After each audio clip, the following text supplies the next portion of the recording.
Hey, what's going on, everybody? Today is Wednesday, December 17th. We are already halfway through December. That is crazy. We are checking out today's DraftKings 2-gamer today for the NBA. As normal, if you guys enjoy the video, leave a like. We definitely do appreciate it. And also hit that subscribe button for more NBA, Fanduel, DraftKings, and PrizePicks lineup advice videos for you guys. And like I said, we have been seeing you guys been liking the video a lot more recently. And like I said, it does go a long ways. And like I said, still about 60% of you guys are not subscribed. So if you guys could help us out, it's free. We'd love to have you guys stick around. All right, yeah. Last night wasn't too bad for our FanDuel draft, our FanDuel breakdown. We had Mitchell Robertson, a lot of these key guys that did pretty good. So, if you guys want to come join us for our premium, we have a $6 day pass and a $30 monthly pass, and that is per site. FanDuel and DraftKings separately. If you guys want to get in on that, check us out on our Twitter. It will be in the comment section below. Click that link, and it will take you right to our Twitter. Give us a follow while you guys are there. And also, we have our email down there as well if you guys want to get it set up that way. All right, so let's go look at the 2-gamer here today. We have a 242.5 and a 5.5 with the Bulls and Cleveland in this one. So we'll have to see how this one goes. Let's go look at the Chicago defense. As you see, point guard and shooting guard, they're actually pretty good against. They do struggle against the three-point area. 3.4 three-pointers given up to shooting guards, and also given up quite a bit of steals as well. So I don't mind looking at Donovan Mitchell as one of your main guys in this one. I think he would probably be the guy I go to at 9,800. Garland's actually not too bad at 68, but I think he's priced right where he should be. Lonzo Ball, more of a FanDuel upside because of his steals, but still got you 29 last time out. But like I said, if his steals aren't on, then he's probably only going to get you about 21, 22. And he's kind of priced right where he should be. Over at the shooting guard, small forward, Tyson's in a really good spot, not too afraid of the Chicago defense. And, he came off the bench last time out and still actually looked pretty dang good. Had 37.8 fantasy points, still got a double-double. And, if they start him or they put him on the bench, whatever, I think he's still in a pretty good spot. For the most part, usage rate's pretty good besides the one game against Cleveland, but he still had 25 fantasy points. So Tyson's definitely a guy that you're going to want to look at 62. Hunter's going to be your GPP play, so we'll have to see what they do. If they do start Dean Wade at power forward, Dean Wade could be a half-decent option.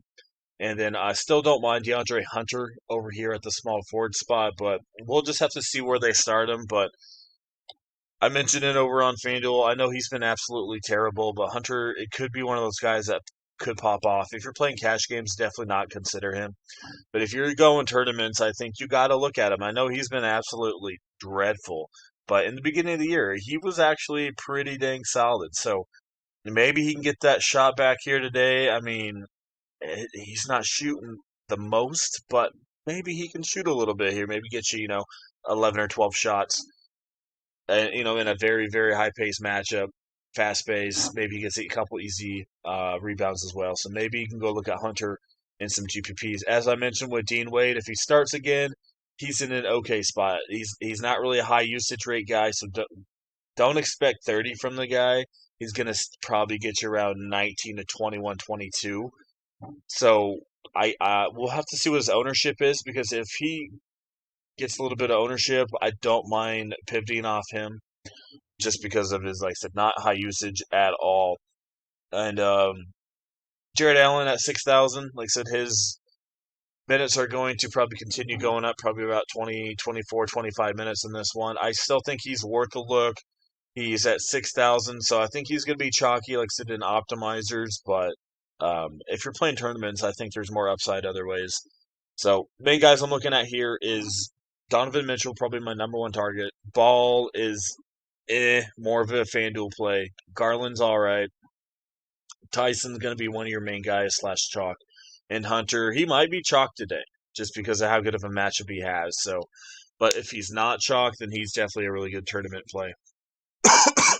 All right, sorry about that. Moving over to the Chicago side of things, let's go look at that Cleveland defense. And as I mentioned on the FanDuel, it to me, it's a really high total here in a close spread. So they are expecting Chicago to keep this one close. The guy that keeps coming to my mind is Bazulius. As I mentioned, he's he hasn't really been great recently. His minutes have been going down quite a bit, but this matchup against Cleveland, really not bad at the power forward position for him. They give up quite a bit of rebounds. They, have the blocks. They do give up some points. So the thing that, like I said, scares me with Bazuli is his minutes have been trending in the wrong direction. 25, 24, and 24. Um, these two games were semi-close, so it wasn't really blowouts, but he's not really shooting the three ball much. So, and the other thing is he hasn't really been shooting the free throw attempts. Before he was actually getting a couple free throw attempts, and he was doing half decent. So this could be a bounce back here for Bazulius, but he's been absolutely been doing terrible. Ja Morant downgraded to doubtful. Okay, we'll get to that here in a second. But yeah, I mean, I think if you're playing cash games, put him in there. In there, if you're trying to be a little bit different, you could maybe fade him, but I'll have to see what the projections are looking like because I feel like this could be a spot that he could pop off. But it's just been terrible. But it's a 242, so someone's gonna have to do something here for that team. I mentioned him over on Fanduel, Isaac Okoro. I mean, he's probably going to get the start again. He's not that great, but he does play big minutes. So even if he gets you, 16, 17 at 3,200, you can look at him. But that's only if you really want to stretch things out. Kobe White's kind of priced where he should be. Trey Jones all right off the bench. Josh Giddey's a little bit cheaper over here than FanDuel and has that triple-double upside. So I would rather play Giddey over here, but still not the best matchup for Giddey. They do give up 24.3 points per game, Cleveland does, but they don't really give up much rebounds or anything else. They do give up assists, so last time he did face him, he had 41 FanDuel points. I don't know how much that was on DK, but he did definitely go under for sure. All right, moving on to Memphis and Minnesota. And this one, we're going to look at the Memphis side. First, as I just mentioned, Ja Morant is out as I'm doing this video, or downgraded to doubtful. As you see, the line has absolutely changed now. We just looked; it was at 229. So, yeah. With that being said, Ja Morant. I mean, it was a 229. It's probably going to be about what 226 now, and probably about 10 and a half spread, maybe 9. I don't know. We'll see what it is if I'm close or not. But yeah, with Ja Morant being out, Cam Spencer's out for a personal reason. Everybody's going to be on Mr. Vince Williams at 4,900. And yeah, I mean, I don't mind it. He's not really the highest usage rate guy, but one thing that he's really good at is the assist. And if he wants to score some points, Minnesota does give up points to point guards, 25.5. Assists, they give up 8.1. So that's one spot for Williams right there. I really don't mind looking at. Coward, I mean, Cedric Coward, I think a lot of people are going to go that way. Small forward, they're really dang good against. Minnesota is. So that's the only thing that slightly scares me. But like I said, your main usage dudes, Spencer and Ja Morant, are out. So Coward could be a good spot here. I expect Optimizer to like him a little bit. Vince, you got Jalen Wells as well, but I don't really like picking that dude, but he's an all right spot at 52. Jaren Jackson Jr. going to be the main chalk of the night, especially with Ja Morant being out. We'll have to see how he does here. You got to remember he shot 13 for 18, by the way, 72%. That's not normal for him. I mean, once in a while he can get it done, but for the most part, you're usually getting this 6 for 16, deal going on. But no Ja Morant, no Cam Spencer. That's at least, 25, 30%, maybe 40% usage rate combined between those two guys. So kind of like forced to play him here. He also had 5 blocks, so keep that in mind.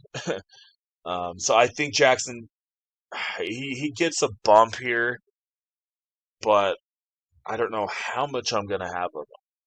We'll see. We'll see if he he could burn me here if I don't have him, but we'll see.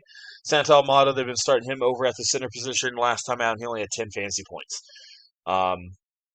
He still shot 4 times, but it's just he's not a center. He's not. We'll see if he goes. If they go Jackson center and Aldama at power forward tonight, then heck yeah, I'll probably have a little bit of Aldama. I don't think they'll do that, but we'll see. If they bring Aldama off the bench and start Jock Landale, I like Adama tonight. So keep an eye on that. Adama is just not a center. So if he starts at center, I don't like him. If he starts at power forward, if he comes off the bench, I like Adama a lot more. Um, but yeah, speaking of Jock Landale, 5,300, little too expensive over here on DK. He's a lot cheaper on Fanduel at 46 or 48. So um, you can consider him, but I don't think you need him. And then let's go look at the Minnesota side. So we do have Edwards still out. So that's the only main one that we're looking at. He's been out for a couple games now. If he continues being out, Bones Highland's going to be your main guy. Dante, right? Both of those guys are your main guards over there. And Memphis does struggle a little bit against the guard position. As you see, point guards and shooting guards, they have been struggling against three-pointers, 3.9 and 4 given up respectively to point guards and shooting guards. So Dante and Bones Highland could have an absolute blast in this one. I don't think Dillingham's getting enough minutes. No, he's not getting enough minutes, unfortunately. But Dante and Bones, chalk, just put them in there. Obviously, if Edwards is playing, that downgrades them a little bit. Well, definitely Highland. McDaniels could be in a half-decent spot at 6,500. He's more of a cash game play. Randall's at, like I said, he's at 9,000. Memphis really good against power forwards. They only give up 20 points per game, 41% field goal percentage. I get, Zach Edey's not there, but this is more Jaren Jackson work right here. So I don't mind looking at Randall. Could you get away with fading him? Yeah, I think you could. He could get you 42 points, and then you could instead go get Mitchell or something and leverage, depending on ownership. But yeah, don't mind doing that. I would give the upside to Naz Reid in this one. He's the one I would rather pick here if you had to pick. And then Rudy's an okay option as well. Memphis, like I said, pretty good against center, but like I said, Zach Edey is not there anymore. And Zubac had 6 points, 13 rebounds, and I think 3 blocks last time out. But he only shot 6 times. So Rudy Gobert could probably get you, 10 points, 14, 15 rebounds here. Not afraid of Santa Almada and Jock Landale defense. So Rudy at 61 is really not in a bad spot here. So here on DK, I would probably take Rudy over Naz just because of the price difference and the rebounds right there. So that's what we're looking at as normal. If you guys enjoyed the video, leave a like. We definitely do appreciate it. And also hit that subscribe button as well for more NBA, FanDuel, DraftKings, and PrizePicks line of advice videos. If you guys want to get in on premium, like I said, check us out on our Twitter. That will be in the comment section below. Click that link, take you right to our Twitter. Give us a follow and message us. We'll get you guys all set up. Or if you guys just have questions in general that I didn't answer here, message me and we can talk. And what's the difference between GPP and cash games? What should I be entering? How many tournaments should I be entering? All those questions you guys can ask me, and I'll have a lot of you guys ask me that, and I'll tell you guys for sure. Real quick, I do the 70-30 rule. I do 70% cash, 30% GPPs. Sometimes I'll bump that up to 80% cash, just depending on the slate. But yeah, usually don't play all your money in the tournaments. Play it safe. You guys are trying to build your bankroll, and if you guys are trying to win tournaments, get Sims. Honestly, that's what I would do. Because if you're trying to handpick, you're probably not going to be able to get it done. Simulation models are just absolutely crazy right now if you're doing mass enters. So that's what we got going on. Once again, thanks for watching. I appreciate it, and we'll see you guys here in the next one.